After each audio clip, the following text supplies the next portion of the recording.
What's up, what's happening, what's going on, guys? Welcome back to the White Mamba Experience, and welcome to the 2018-2019 Premier League predictions. Now, I know I've been gone for a long time, and I know the day of recording the Premier League actually has already started, but I decided to wait until the transfer deadline day was completely finished before I made any predictions, because I know there are deadline transfers that can be absolutely huge for all of these clubs.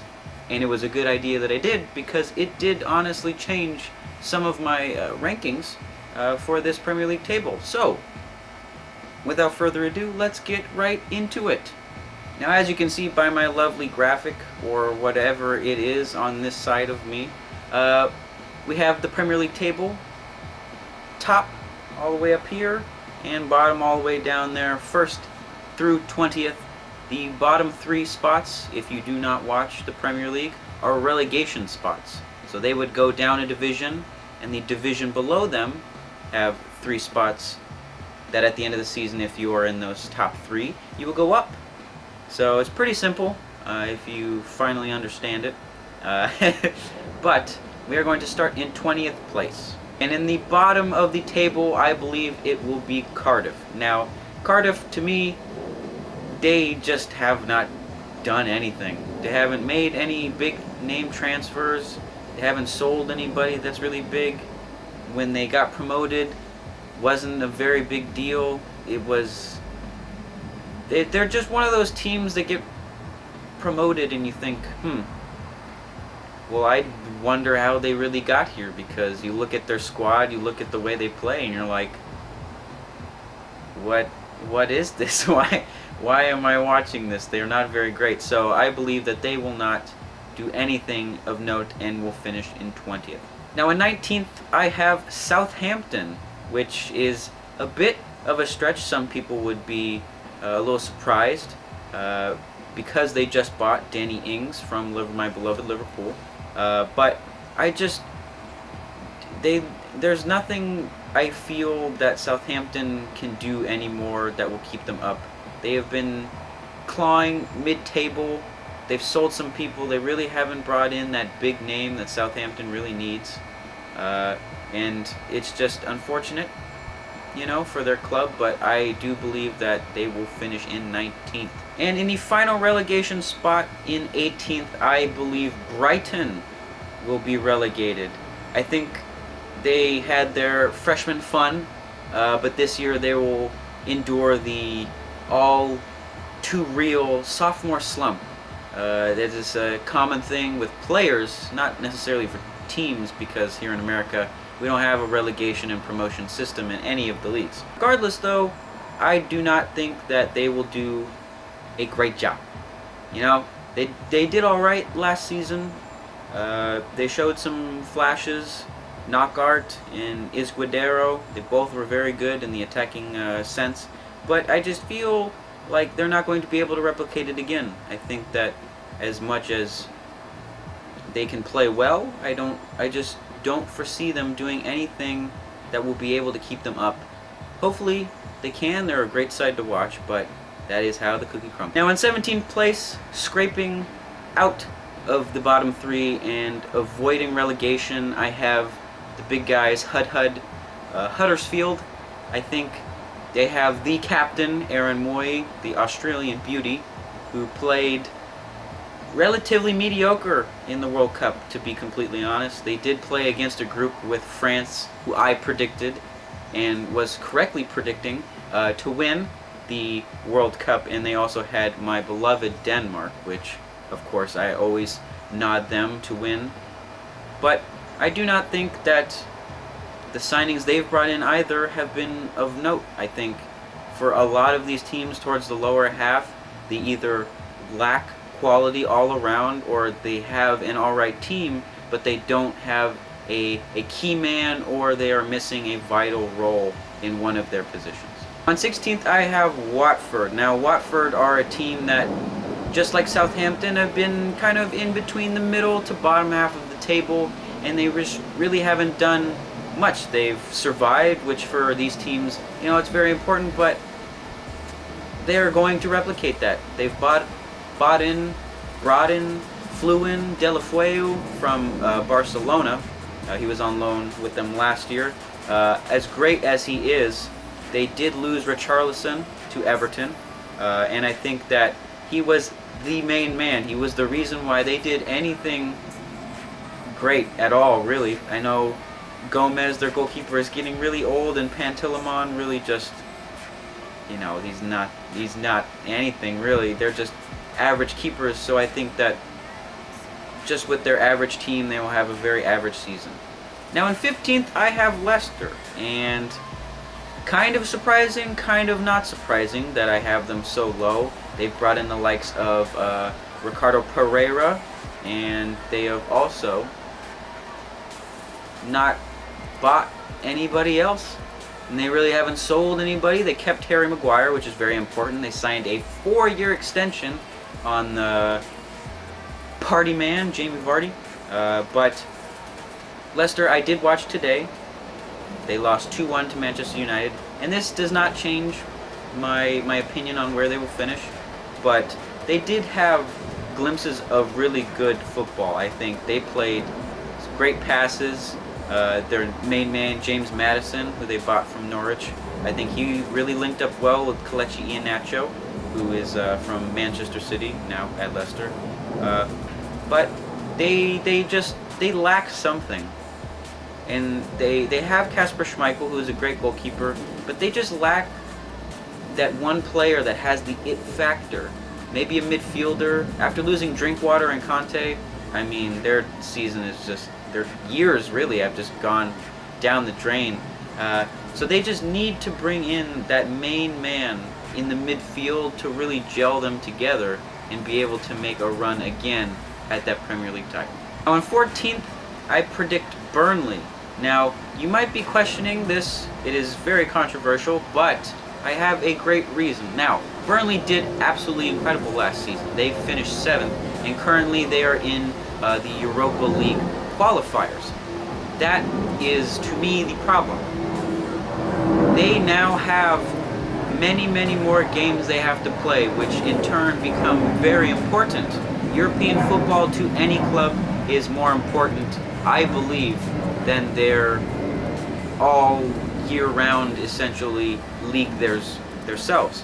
Now, that made no sense, but the important thing to note is that European football is glorified, and Burnley don't have the squad depth to be able to play league games, FA Cup, Carabao Cup, or whatever it's called these days, Capital One Cup maybe, and European football. They didn't bring in enough people, I believe. They have the hardworking mentality, but they just don't have the depth, something what Liverpool in the midfield suffered last season. Now in 13th, I predict Crystal Palace. Last season, they went from being dead last, and everybody wrote them off and thought they were going to be relegated, to finishing above the relegation zone and not doing all that badly. Wilfried Zaha showed that he is an absolute gem, and it is great that they got to keep him. They brought in, on a free, Max Meyer, who to me is one of the best young German center attacking midfielders since probably Royce was young, and Muller. Muller actually really plays lots of different positions. But he is a great addition to their squad, bringing that extra attacking depth. I mean, they have Benteke. Like, if you're going to have Benteke in your attack, you got to have somebody really good right under him. And I think that Crystal Palace will finish pretty mediocrely, but a lot better than last year. And I feel that they will do pretty alright. And in 12th place, I have Newcastle. Now, Newcastle to me is kind of my second favorite team in the Premier League. And I know that sounds a little dumb, having two favorite teams in a league, but my beloved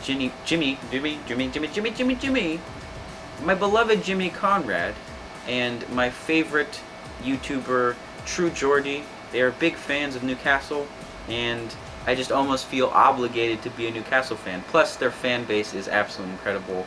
People in the north of England are absolutely sublime. Now, I know that Newcastle have had some upper management problems. Mike Ashley not willing to sell the club and not willing to give Rafa Benitez the money that he needs. Rafa Benitez is one of, if not the best managers in the Premier League right now.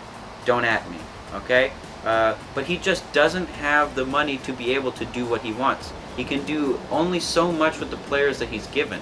I mean, they brought in Rondon, who, coming from West Brom, a relegated side, it's good. It's another attacker that they've kind of lacked. But I think defensively, they somehow will do really well. They just have something about them this year. And I know they haven't brought in a lot of people. It's just something about it. And maybe it's because I'm a little biased, that is possible. But I just think that Newcastle, although it is mid-table, I believe that they will surpass all expectations really and do somewhat alright, but pretty good for their fans' expectations. And in 11th place I have Bournemouth. Now Bournemouth to me are like the Arsenal of the mid-table. Like they always finish in like the same spot. They just never get better and they never get worse. They've been kind of in the Premier League doing whatever they damn well please, but that's just kind of all it is. Nathan Ake to me is one of the best defenders, young defenders in the Premier League.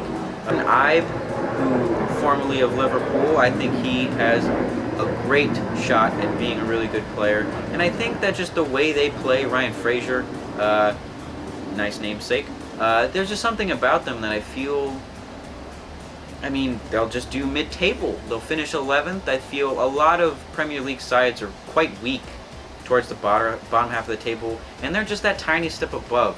And that, in turn, puts them a tiny step above in the Premier League table, and having them finish 11th just seems right. In 10th place, West Ham. Now, West Ham have brought in a whole bunch of people. Felipe Anderson being a key guy for them. Also, Ryan Fredericks, right back on a free. I think they have brought in a lot of people, but I think what they'll have a problem with is what Everton had a problem with last year. Everton brought in a crazy amount of people, right? But there was just something about those people, they just did not fit and they did not gel well. It is a real problem when you buy like 6, 7 pretty key probable starters into your squad. None of them have mixed, none of them have gelled, and it takes a long time for them to be a cohesive unit. And West Ham will do a lot better than they did last year, I'll tell you that much. They absolutely sucked last year. I thought they were going to get relegated during Christmas time. I don't know how they pulled it out, but they did. And I think now that they brought in the money, they put it to good use, I think that now West Ham will finally be able to break that bottom half curse and finish in 10th. In 9th place, I have a recently promoted side in Fulham. Fulham to me were one of, if not the most exciting teams I was looking forward to having in the Premier League, along with Wolves, who obviously did get promoted. However, Fulham are just a tiny step behind Wolves, just like in the table. I think that their signing of Jean-Michel Seri, who was linked with Barcelona, but decided to sign with a newly promoted Premier League side. It's very confusing, but I think he wants to prove himself in the Premier League and he wants to help out this small side, and he understands that Fulham have a very good chance. And clearly, in my eyes, they have an absolutely incredible chance. Bringing in Alexander Mitrovic from Newcastle, I think that they will do really well. They just have that kind of demeanor. Same with Wolves. They just have that it factor that a lot of these teams don't have. They're a little more youthful. They're a little more skillful, and I just think that just the way they play and how they're going to go about things, they'll do really well. And 9th place is very lofty for a newly promoted side, but look at Leicester a few years ago. They won the entire thing. So I think that Fulham will have an absolutely great season and finish in 9th. Now in 8th, I have the other and final newly promoted side in Wolves. Now Wolves won the championship last season, and I think that they will do absolutely incredible this season. Ruben Neves is, to me, one of, if not the most promising midfielders, definitely the most promising Portuguese player to come out since Ronaldo. Honestly, I feel that way. They brought in Rui Patricio, a seasoned goalkeeper from Portugal as well, on a free, which is mind-boggling to say the least. But they have, just like Fulham, like I've said before, they have that it factor. And I think that they will do better than Fulham, but they don't have that surprise factor I feel like Leicester did. But they do have a great side, and a surprise to me and to all of everybody that they will finish in 8th place. And in 7th place, Everton. Everton are rivals of Liverpool, and I don't like giving praise to Everton at all, right? But the signings they have made are insane. They brought in the most notable of all of their transfers, Richarlison from Watford for 50 million. Now, it is a very lofty price tag, and I think he's not worth that much yet. Even if he proves himself, I still don't think he's worth 50 million. I believe he's a great player, and I believe he'll do something well. He'll definitely be battling it out with Yannick Bolasie for that starting spot. But what they really needed was a defender, and they brought that in by the likes of Yerry Mina from Barcelona. He is going to be an absolute key man for that defense. They can only have Phil Jagielka and Ashley Williams for so long. They also brought in Andre Gomez, also from Barcelona, on a loan deal. And they have brought in a Brazilian who is absolutely incredible. And I just think that they have a much better shot. They brought in good players. Last year they just kind of brought in, these random ass players that were kind of good, but they brought in bulk. They brought too many people, and none of them were of high caliber needed, in the Premier League. So now I think they brought in the right people, and I think they'll finish 7th, one of their better finishes of recent memory. Now we get to the good part, the top 6, the most important part of the table, I believe, and it usually holds the same 6 teams, and this year I predict that those same 6 teams will be in the top 6. However, the order will be very different than what you think. In 6th place, I have Chelsea.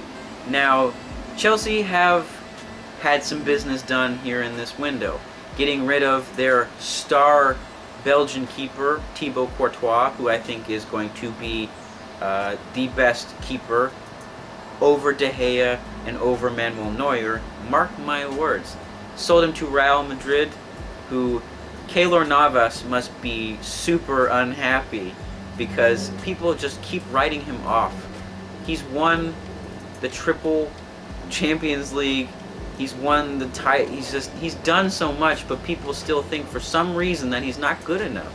And I'm delving into a different path. That's for another time. But regardless, I think Kepa Arrizabalaga, he's young. He has similar stats to Thibaut Courtois last year, but he's really young and he's never played in the Premier League, and I think it wasn't maybe the best idea to have bought him for so much and just to say, hey, be Thibaut Courtois. They loaned out my beloved Michy Batshuayi to Valencia. That was the worst decision I think they made. Honestly, it was just why they needed to loan out Batshuayi when Morata did not have a great season last year and Batshuayi had an absolutely incredible season. I know they have Giroud, but those Giroud and Morata just aren't enough. Michy Batshuayi is the man that they need, but for some reason they're getting rid of.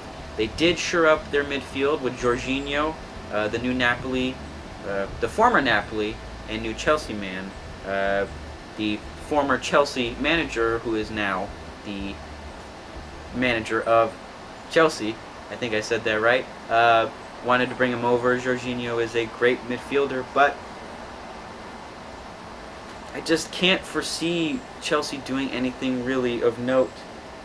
Their team chemistry is just not there, and I don't think they'll do well. They finish in 6th. Now to 5th place, and in 5th place I have, drum roll please, Tottenham. Now Tottenham had one of the worst, if not the worst, summer transfer windows ever. They did not sign anybody. Literally, not anybody. Not one single person. Not anybody on loan. Nothing. And a lot of people are very unhappy about that. Tottenham supporters, obviously. But that shows that Tottenham feel that they have a strong enough squad to compete. However, they don't. The defense, pretty solid. The goalkeeper, obviously great. Trippier showed that he's a great right back. Their left back, Danny Rose, I don't think will cut it. The midfield, Eriksen is good, but the rest are kind of getting older. The attack, Harry Kane, obviously a great talisman, and Heung-min Son, who is one of the breakout talents of last season. But they just don't have that it factor. They'll be playing European football. I don't think that they'll have the squad depth. I don't think they'll be able to play at a higher caliber than what they did last year. I just think that they'll struggle, and they'll have to bring in a panic buy probably in the midfield, but it just won't be enough. 5th place. Now in 4th place, Manchester United. I watched them play earlier, and they brought in Fred, which is okay, but not really anything else. They didn't really do a lot of business. A lot of the fans were unhappy. Jose Mourinho really not doing the team any good, and I think that's going to be the downfall. They don't have a real captain, really, after Michael Carrick left. I think that what they need was to got rid of Pogba. As crazy as that sounds, they needed to get rid of Pogba. He doesn't really work in their system the way Jose Mourinho wants to play. They could have brought in somebody much better, well, I wouldn't say much better, but a much better fit for all of this, and I think that they just won't have that team chemistry that a lot of the other teams in the top 3 obviously will have, and they'll finish in 4th. Now you're probably wondering, where's Arsenal? And I'll tell you, I have Arsenal in 3rd. Now, Arsene Wenger had a great run. They needed him gone. Unai Emery, great guy, great coach. I think he's going to do great things. He's going to be pairing up Aubameyang and Lacazette. That is just, to me, so great. They brought in Lichtsteiner, they brought in Socrates, they brought in Leno, they brought in the people that they needed. And a lot of people think that they won't be able to coexist and they won't be able to gel so quickly after such an awful season last year. They've got it this year. I think Arsenal are going to do great. I think Arsenal are going to have an absolutely fantastic season. They have the team. Obviously, they won't finish in the top 2 because, you know, there's 2 teams that are a little bit better than everybody else, I'd like to think. But honestly, it's a exciting season to be an Arsenal fan, honestly, I believe. Now the top 2, you're probably wondering, Jaycee, you have a huge bias with Liverpool. And you're damn right I do, and that doesn't matter because Liverpool will finish in the top spot. Manchester City had their fun last year, okay? Ain't nothing. Liverpool brought in exactly what they needed. A backup attacker in Xherdan Shaqiri. Midfielders, Fabinho and Naby Keita, right? We brought in Alisson Becker. Okay? We brought in what we needed. We did what we wanted. It is perfect. We now have the squad to be able to go the distance. I know Oxlade-Chamberlain will be gone, but we have that squad. We have that team, and we're going all the way. Now for Manchester City, obviously they're an incredible team, but here is the catch-22 with why I think Liverpool will finish first. I think Liverpool will finish first because Manchester City will go to the Champions League semi-final. Liverpool will also be in the Champions League semi-final, along with Juventus and PSG. Now, I think that neither Liverpool nor Manchester City will win the Champions League. However, I think for some reason Man City will just not have the stamina, and their cohesion will somehow get lost in the mix. I know Riyad Mahrez is the new signing, but there's just something about it that I just don't believe in Man City to repeat again. I believe that Liverpool have that one thing, well, 2 things rather, that they really needed, and now they have that.